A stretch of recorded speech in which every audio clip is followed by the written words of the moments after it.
Posted by you/Clean. This happened a week ago, and I have not heard from him since. I have tried texting him, calling him, going to his apartment, and even going to his sister's house. I can't find him, and everybody is telling me they haven't heard from him either. Everybody except his brother, who obviously did not get the memo like everyone else to lie to me. He actually told me that Greg, not his real name, doesn't want to see or speak to me. Here's a brief rundown of how we got here. I, 29F, met Greg, 29M, 3 years ago at a church function. Yes, I know, Reddit hates religion, but it is what it is. I have had a very rough life when it comes to men, so I really don't engage with any of them in conversation other than briefly, if I can get away with it. However, I was listening to Greg speak to a group of people about a book I had just read, so I stood there and listened to him. After he was done talking, the group kind of hung around a little, and I asked him questions about the book. He answered every single one, and the more he talked, the more I was attracted to him. Now, this may not sound like much, but it was the first time I was actually attracted to a guy since high school. As I said, I've had rough experiences, but suffice it to say that after I left high school, I got involved with a very bad crowd. I turned to illicit substances, and when my family had finally had all they could take from me when I was 19, they kicked me out. I don't blame them for this, by the way, because I stole from them to feed my substance addiction. They tried many times to help me, but when I stole a very large sum of money from them and spent it on heroin, they had enough. I lived from friend's house to friend's house, couch surfing for about 6 weeks but still a junkie, and I got caught stealing from them as well. I was homeless for 2 weeks, honestly living on a park bench for a couple of days. I decided to start stripping and everything that goes along with it. In other words, I was doing private parties, private dances, and, yes, it quickly turned into being paid for sex. I honestly don't even remember a lot of that time because whenever I wasn't working, I was either high or working to get high. I did this for a few years. On my 23rd birthday, I overdosed. I had OD'd several times but not to the point of not breathing, and stopped breathing. The paramedics honestly saved my life because they did CPR on me and brought me back. I was in the ICU for 3 days on a ventilator and had several IVs. While I was in the ICU, a preacher came by to see me. He was just a minister who visits with families and patients. He came to me and spoke about how life has a higher purpose. He said a whole lot more, but I won't bore you with it. Needless to say, whether it was him, me being fed up with my life, or God, I don't know, but it really moved me, and when I got out of the ICU, I asked them to help me get off all the substances. It worked. I have been clean since the day I left and have never had a single desire to go back to that. It wasn't easy at first, but every day got better. I got a job, reconnected with my family, and then I met Greg. I had never been in love, not even in high school. But after going on just a few dates, I was head over heels for him. On our 1-year anniversary, he asked me to marry him, with the idea that it would be a year until the wedding. I happily agreed, and it has been the best time of my life. I felt the warmth of his love every single day. But then my mom and dad and I were making wedding plans. They wanted to pay even though I told them not to, and one day while we were talking, the question came up, what did Greg know about my past? They were referring to whether he knew about the substances. My mom and dad don't fully know how far I sunk. The substances were bad enough. My mom said that if Greg never asked, I really should just keep it to myself. She felt I was a different person, and what was in the past should just stay in the past. My dad, however, said something that actually made sense at the time, though I kind of regret listening to him now. He said that even though I had changed, who I was is still a part of who I am, and hiding the past is really like lying. If Greg loved me, he wouldn't care about the past, but if he ever found out on his own or in some other way, he might not be so forgiving because he might consider it a lie. So last weekend, I gathered all the courage I could muster and decided to tell him everything. He knows things my parents don't know, and now I feel very much betrayed. At first, he thought I was joking, but when I assured him I was not, he got quiet and said he appreciated the honesty. He said he didn't know how he felt and needed time to think. That was a week ago. I let him have Saturday through Saturday, only texting him a couple of times just to let him know that I still loved him and to check that he was okay. I also told him that if he had any questions, he could ask me. Well, he never responded, and it has been a week since I've heard from him. I don't know what to do. He has been my rock since we got together. When I've been down, he has picked me up. When I've been sad, he has made me laugh. I truly hope I have not hurt him. I think that would be the worst thing of all. I know my past life was horrible, but it has been 6 years since I've been completely out of that life. I was in another city, actually even in another state. So there is no way that past life can come back to haunt me here. I made no friendships or relationships during that time, so there is nobody who is going to seek me out. Can anyone please tell me what I can do or say to make things right with him? I really love him with all my heart, and will do anything to fix this. Edit. We have been at my place all afternoon talking. I'm not going to lie, it has been rough. I cried more today than I've ever cried in my life, but we are talking, and as of now, we are still together, just no longer engaged, at his request. By the way, all of the crying has not been sad cries, he has also been very open about his past, and it touched me that he felt compelled to be this open when he didn't have to. I don't know if anyone really cares, but I'll try to write a full update later tonight. Thank you all so much for the words of encouragement. It has helped me far more than you will ever know. Update 2 days later. The title of the post was really inaccurate on my part because he did get in touch with me, and we met for several hours on Sunday. So, he didn't ghost me, he never intended to ghost me, and his family did not lie for him. In fact, before we had time to talk at church, his brother came to me and apologized for the way he handled my phone call. He said he clearly did not understand his brother's wish to be alone to think and had interpreted that on his own to mean that he didn't want to talk to me. The rest of his family had no idea there was any significant problem and did not know where he was because he went away for the week and told them to only contact him in case of an emergency. Obviously, they knew something was up, but they had no idea. So, the ghosting part was a combination of miscommunication and, well, honestly just anxiety and impatience on my part. We both apologized for that and moved on. Anyway, we met at church for morning service. I got there first and went to sit in our usual spot, and he arrived just as the service was starting. He came over, sat down beside me, and we shared a quick smile as the service began. I was dying inside. After the service, as people were shaking hands and talking, his brother came to me to apologize, and while we were talking, he slipped away to chat with a few other people. I have a feeling this was planned, but whatever. He came back over and asked how I was, and I almost lost it, but I held it together and said I was okay, though I was obviously tearing up as we spoke. He asked if I wanted to talk then or later, and I just wanted to get it over with because if he was going to break up with me, I wanted it to be done so I could go home and start grieving. So, I said I was ready. He said he really wanted to talk somewhere private and asked where I'd prefer to go, and all I could think of was my place so I wouldn't have to drive afterward. He followed me home, came inside, and said he really wanted the conversation to be civil, not a good sign. By this point, I was already a bundle of nerves, so I blurted out, "Are you going to leave me?" Obviously, I was crying as I said this. What he said next gave me a lot of hope because I had really thought it was a done deal. He said that a lot of what happens going forward would depend on what I said that day and how much I was willing to tolerate from him. That last part really confused me, but I was so relieved that he didn't say yes that I basically collapsed into my chair and told him I was ready to do whatever it took. He then said that if that was the case, he would ask 2 things of me: honesty and patience. He started off apologizing for not being a better man. That was all I could take. When he said that, the floodgates opened. Here was this wonderful man who I had basically lied to and who had been told probably one of the worst things a future spouse could hear, yet he was apologizing to me. I had to hug him and tell him not to apologize. He held me while I cried for a few minutes, but I tried to gather myself to listen to him. He went on to say that he had a horrible week. He said he had to face many of his own insecurities, jealousies, and prejudices. He also said he had learned something about himself that he did not like. He said that until I told him my story, he hadn't realized how possessive and jealous he was. He talked a lot about it, but I'll skip over that because it was very personal and, well, this is already going to be as long as a book. He then asked if I was willing to put up with him having some very probing questions and making some very personal comments about them. Again, I said I would do whatever it took. So, he asked the following questions.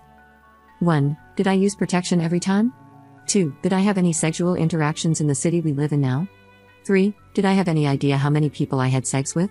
4. Have I been tested for STDs, and if so, when was the last time, and did I keep records of it?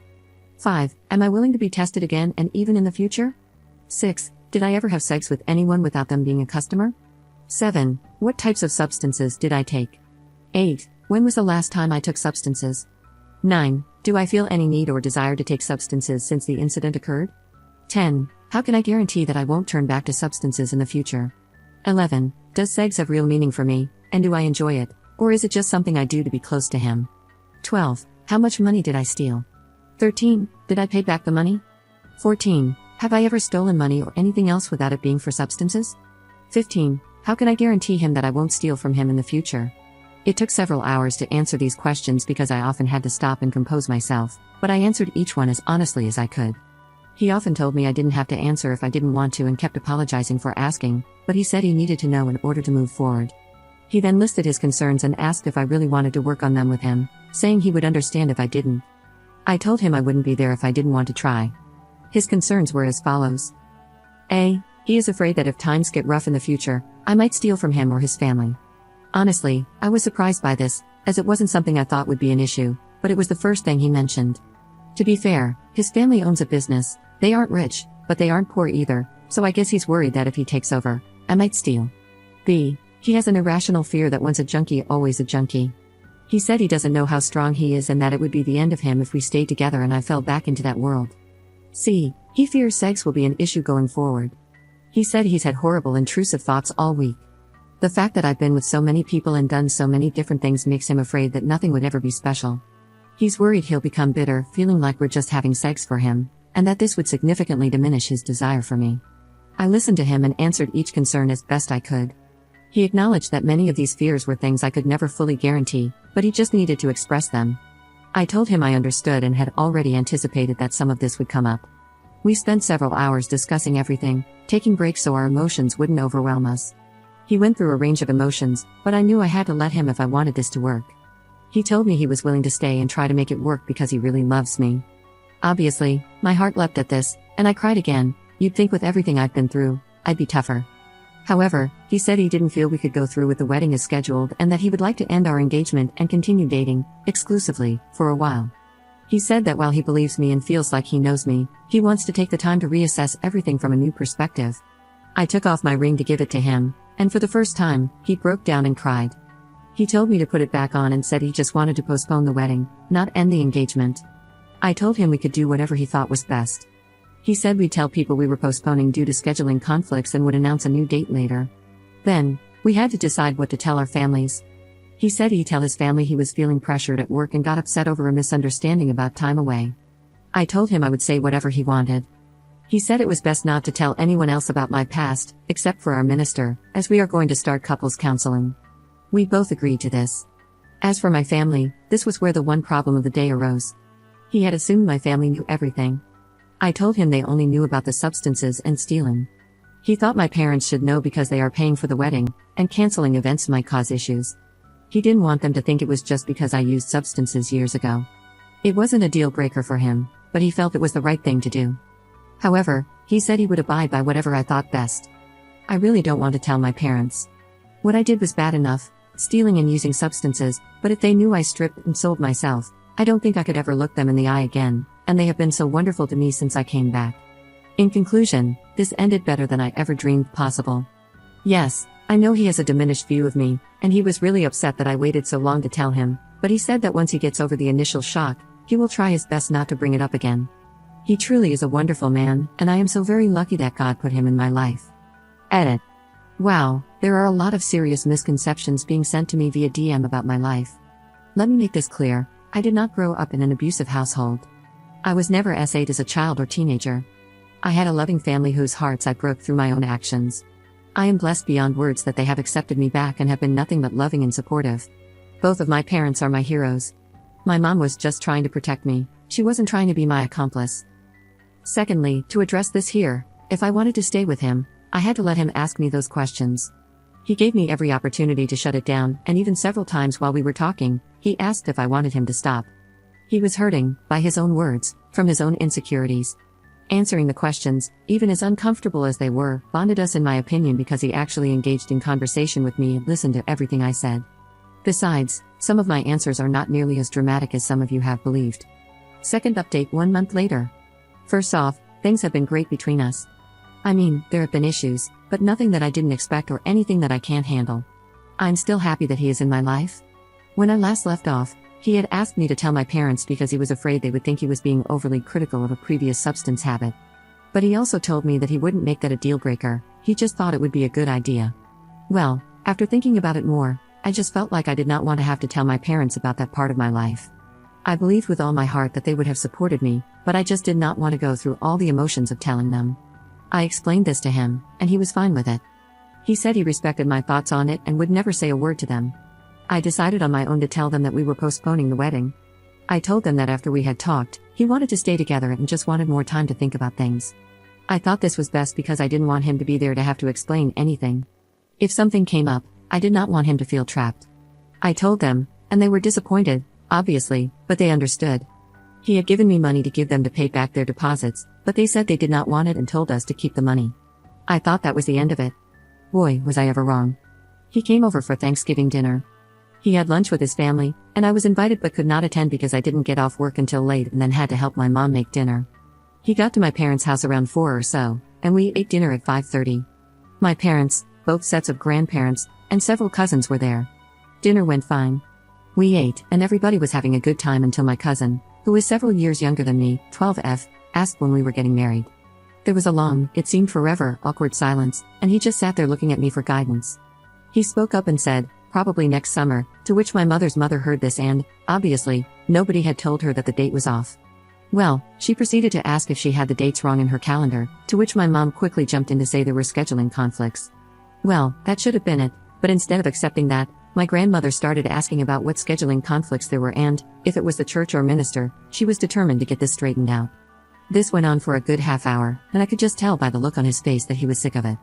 He never said a word, but he looked very upset. Finally, my family started to leave at about 8:30 or so. After everybody said their goodbyes, he and I went back to the living room and sat on the couch. I apologized profusely to him, and he said he was fine, but I could tell he wasn't really fine, although he was starting to be less tense. My parents came back in from the front porch after saying goodbye to their parents. They sat down, and my dad apologized to both of us, saying that our family means well but can sometimes be overbearing. The three of us laughed, but I noticed my mom wasn't laughing. My mom proceeded to take a bad situation that was under control and actually ending, only to decide to dump buckets of gasoline on it. She said she felt bad for her mom because she thought she was upset about my grandfather, my mom's dad, having health issues and fearing he wouldn't live to see my wedding. Here is where it all went to hell. She said it was silly to postpone things over a substance addiction that hasn't been a problem for several years. My boyfriend just sat there, but I could physically both see and feel him tense up. I was holding his hand. My dad spoke up, and he and my mom started arguing over it. From what they were saying to each other, I could tell they had discussed this after I had told them. No surprise there, and it was evident that, even though my dad was trying to be polite and make my mom stop, he pretty much felt the same way. I just couldn't take it anymore. I felt absolutely horrible for Greg. He not only had to sit through my grandparents' questions but was now having to endure my parents' confrontation, and everyone was blaming him for all of this. It wasn't fair to him. I spoke up and told my parents that I needed to talk to them and that they needed to stop arguing and stop blaming Greg for any of this. He squeezed my hand, indicating that I should stop. I looked at him, and he shook his head no. I told him that, no, this was not fair to him, and ultimately, it wasn't fair to them either because they were blaming him for the wrong reasons. Obviously, this got their attention. I went ahead and told them that after they had kicked me out of the house, I had no home, no job, no education, no skills, nothing. I only told them that I became an exotic dancer. I just couldn't bring myself to tell them more. But they aren't dumb. My mom immediately gasped and started to cry. My dad just sat there, dumbfounded, and tried to calm her down. My mom, after being hysterical for a few minutes, apologized to Greg. She said she had no idea and that he was a wonderful man for staying with me even knowing that. I'm not too sure how I feel about that statement, but I guess, in the end, she was coming from a good place, I think. The main thing was that it did take the blame off of him. My dad tried to lighten the mood by saying that this was just a typical Thanksgiving, trying to be funny. I asked Greg if he would mind if I talked with my parents and that I would see him on Friday. I walked him out, and we kissed goodnight. I told him how wonderful I thought he was, and he told me I didn't need to tell them. He wasn't going to say anything. I said I knew he wouldn't, but it was never going to get better with them unless they knew the truth. I went back in and spent the next several hours talking with my parents. Needless to say, it was heartbreaking on several levels. My dad openly cried, and I had never seen that before. He blames himself for this. He said he never should have kicked me out and that he ruined my life. No matter what I said or did, I could not console him. My mom tried as well, but nothing was working. We all went to bed, and I was woken up by my mom panicking and calling 911. My dad was having chest pain. The ambulance came and said he was having a heart attack. They took him to a hospital that specializes in heart problems. My dad looked horrible, and I was more scared than I have ever been. I called Greg, and he came to pick up my mom and me and drove us to the hospital. They wouldn't let us back to see him as they rushed him into surgery. The doctor came out and told us that the ambulance most likely saved his life by recognizing what was happening. A surgeon was already with him, putting in stents and using a device to remove a blood clot they found. We called our minister, and he arrived within half an hour. My dad is scheduled to come home tomorrow. He looked great tonight and said he felt perfectly fine. Greg has been a rock for both my mom and me. When he left to get us food, my mom actually told me I needed to make sure to keep him because the only man she knew who was better was my dad. I'm just grateful that my dad is going to be okay. Greg said tonight when he dropped me off at home that life is never dull with me. We both laughed. I have to try to help my dad realize that what he did was tough love and that he can't blame himself for my poor choices. He didn't just kick me out after the first, second, or even 23rd time. They tried for a couple of years to reach me, but I wasn't having it. I spoke with my minister about therapy for my dad, and he said he would speak to him as his minister and recommend another therapist if my dad is open to it. Hopefully, this should put an end to any updates. I know that Greg is the love of my life, and I am doing everything in my power to make sure he knows how much he means to me and how I will never betray his trust.